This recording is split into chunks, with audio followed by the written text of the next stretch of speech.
পশ্চিমবঙ্গে ভোটার তালিকা সংশোধন নিয়ে নতুন নিয়ম জারি করা হয়েছে নির্বাচন কমিশনারের তরফ থেকে। আগামী 15ই আগস্ট পশ্চিমবঙ্গে শুরু হতে চলেছে ভোটার ভেরিফিকেশন প্রক্রিয়া। তবে এই ভেরিফিকেশন প্রক্রিয়ায় কাদের নাম বাদ যাবে, নতুন আপনারা যে ফর্মটি ফিল আপ করবেন সেই ফর্ম ফিল আপ আপনারা কীভাবে করবেন, সমস্ত কিছু আজকের এই ভিডিওটিতে আপনাদেরকে একদম ডিটেলসেই জানিয়ে দেব। তো অবশ্যই ভিডিওটিতে আপনারা প্রত্যেকেই প্রথম থেকেই শেষ পর্যন্ত সঙ্গে থাকবেন। বন্ধুরা, আপনারা অন স্ক্রিনে দেখতে পাচ্ছেন বিহারের পর এবার পশ্চিমবঙ্গে ভোটার তালিকার বিশেষ নিবিড় সংশোধন অর্থাৎ SIR প্রক্রিয়া শুরু করতে চলেছে আগামী মাসেই। জাতীয় নির্বাচন কমিশনারের ইঙ্গিত অনুযায়ী 15ই আগস্টের মধ্যে এই প্রক্রিয়া চালু হতে পারে, যার লক্ষ্য একটি স্বচ্ছ ও ত্রুটিমুক্ত ভোটার তালিকা তৈরি করা। এই প্রক্রিয়ায় মৃত থেকে শুরু করে স্থানান্তরিত, নকল এবং ভুয়ো ভোটারদের নাম তালিকা থেকে বাদ দেওয়া হবে। বুঝতেই পারলেন যে একদম মৃত ব্যক্তিদের নাম বাদ দেওয়া হবে, যারা ভোটার কার্ড স্থানান্তরিত করেছেন তাদের নাম বাদ দেওয়া হবে, নকল এবং ভুয়ো ভোটারদের নামও কিন্তু এই তালিকা থেকে বাদ দেওয়া হবে, এমনটাই কিন্তু নির্বাচন কমিশনারের তরফ থেকে পরিষ্কারভাবে জানিয়ে দেওয়া হয়েছে। রাজ্যের নির্বাচন কমিশন আধিকারিকদের মতে এই পদক্ষেপ 2026 সালের বিধানসভা নির্বাচনের আগে ভোটার তালিকা পরিমার্জনে সহায়ক হবে। SIR প্রক্রিয়ার জন্য অফলাইন ও অনলাইন উভয় মাধ্যমেই ফর্ম পূরণ করে প্রয়োজনীয় নথি জমা দেওয়া যাবে। বিহারের মতোই কিন্তু 11টি নথি প্রয়োজন হতে পারে, যার মধ্যে রয়েছে পরিচয়পত্র, জন্ম শংসাপত্র, পাসপোর্ট, স্থায়ী বাসস্থানের শংসাপত্র এবং জমি বাড়ির দলিল অন্তর্ভুক্ত রয়েছে। এছাড়াও আরও বেশ কয়েকটি নথিপত্র রয়েছে, আপনাদেরকে জানাবো। রাজ্যের শাসক দল তৃণমূল কংগ্রেস এবং অন্যান্য বিরোধী দলগুলো এই প্রক্রিয়ার বিরোধিতা করলেও কমিশন সুষ্ঠুভাবে কাজ এগিয়ে নিয়ে যাওয়ার প্রস্তুতি নিচ্ছে। কমিশন জানিয়েছে, কোনো বুথ লেভেল অফিসার অর্থাৎ BLO যদি আক্রান্ত হয় তাহলে সরাসরি FIR দায়ের করা হবে তার বিরুদ্ধে। বুঝতেই পারলেন যে এবার কিন্তু পশ্চিমবঙ্গে শুরু হচ্ছে এই ভোটার ভেরিফিকেশন প্রক্রিয়া।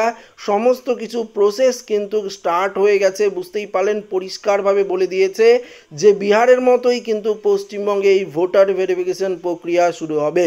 তবে আপনারা ফর্ম ফিল আপ করবেন কি করে, কোন ফর্মটি আপনাদের ফিল আপ করতে হবে, আশা করি আপনাদেরকে এই ভিডিওটিতে জানাবো। তো একটু ধৈর্য সহকারে আপনারা ভিডিওটি দেখুন।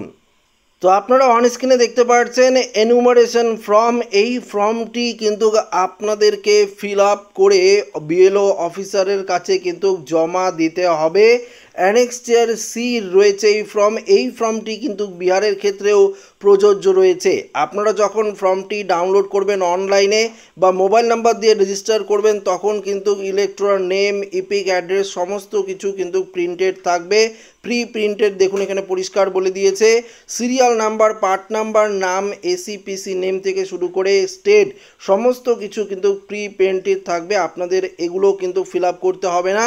যেগুলো আপনাদের ফিল আপ করতে হবে সেই বিষয়ে আপনাদেরকে জানিয়ে দিই কোন কোন জায়গাগুলো আপনারা একটু ভালো মনোযোগ সহকারে দেখবেন, যে তাহলে বুঝতে পারবেন কোন কোন জায়গাগুলো আপনাদেরকে ভালো করে ফিল আপ করতে হবে। এখানে যে দেখতে পাচ্ছেন ওল্ড ফটো অর্থাৎ প্রি প্রিন্টেড থাকবে। আপনাদের যে পুরনো ভোটার কার্ডের ফটোটি রয়েছে সেটি কিন্তু অলরেডি এখানে প্রি প্রিন্টেড থাকবে। নতুন আপনাদের এখন যে কারেন্ট ফটো রয়েছে সেটা কিন্তু আপনাদেরকে দিতে হবে।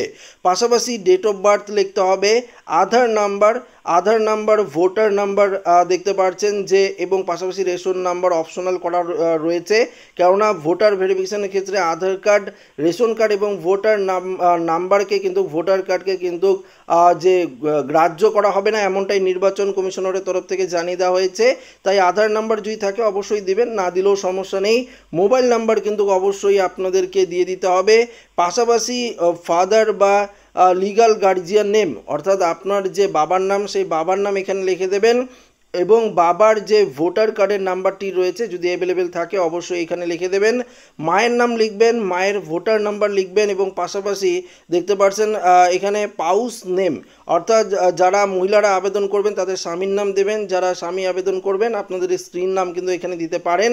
পাশাপাশি তাদের যে ইপিক নাম্বার সেটাও কিন্তু আপনারা এখানে শো করতে পারেন। তবে সবথেকে বেশি ইম্পর্টেন্ট যে জায়গাটি রয়েছে সেটি হলো এই 3টি বক্স। দেখতে পাচ্ছেন যে এখানে 1টি, 2টি এবং 3টি বক্স রয়েছে। এই 3টি বক্স আপনাদেরকে কিন্তু চেক মার্ক করতে হবে, যে কোনো একটাতে কিন্তু রাইট চিহ্ন দিতে হবে। তো কোনটাতে আপনারা কারা কারা রাইট চিহ্ন দিবেন সে বিষয়ে আপনাদেরকে জানাবো এবং কি কি ডকুমেন্টস লাগবে সেটাও আপনারা কিন্তু দেখতে পারবেন। তো এটা হচ্ছে ডিক্লিয়ারেশন। এখানে ডিক্লিয়ারেশন হিসাবে কি বলেছে দেখুন, এখানে 1 নম্বরে বলেছে I am above 18 years of age, ordinary resident on the above address and a citizen of India.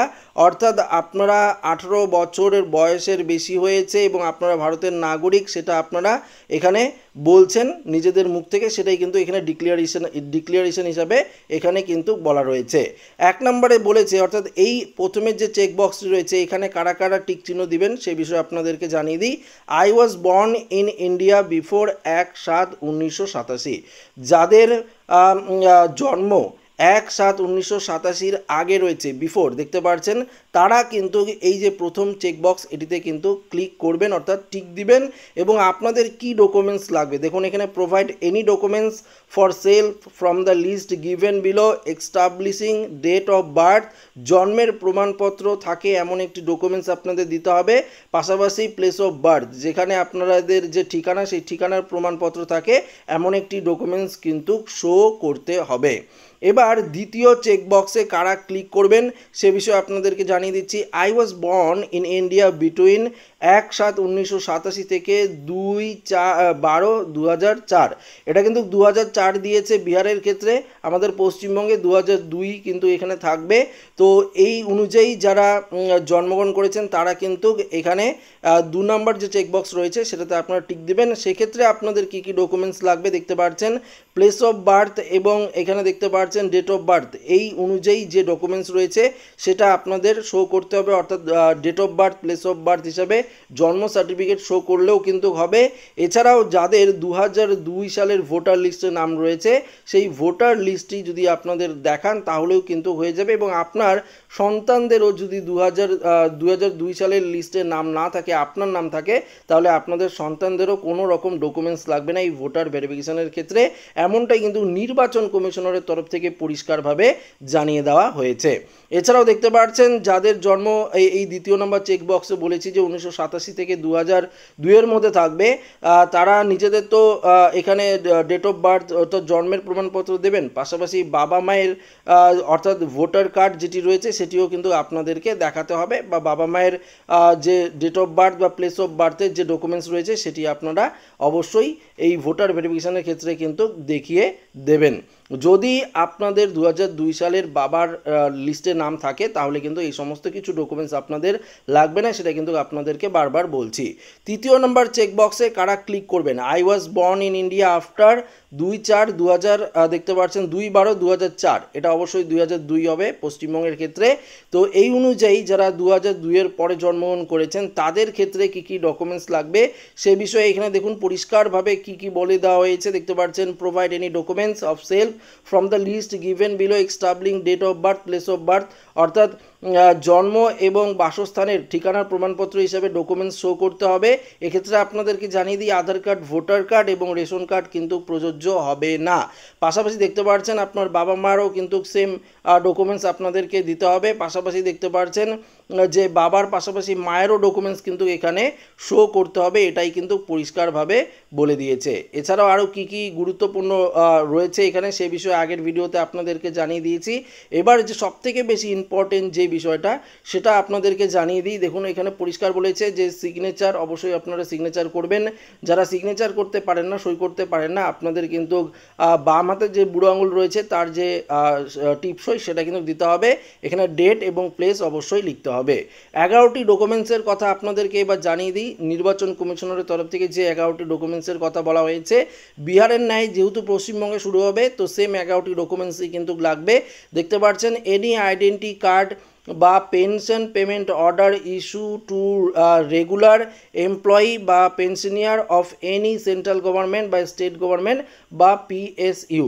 অর্থাৎ বুঝতেই পারলেন, যে কোনো আইডেন্টি কার্ড আপনাদের দেখাতে হবে। যদি আপনারা পেনশন পেয়ে থাকেন, সেটা রাজ্য সরকার হোক কেন্দ্র সরকার হোক, সেক্ষেত্রে সেই পেনশনের অর্ডারটি যদি আপনারা দেখান তাহলেও কিন্তু আপনাদের এই ভোটার ভেরিফিকেশন করাতে পারবেন, যদি 2002 সালের লিস্টে নাম না থাকে।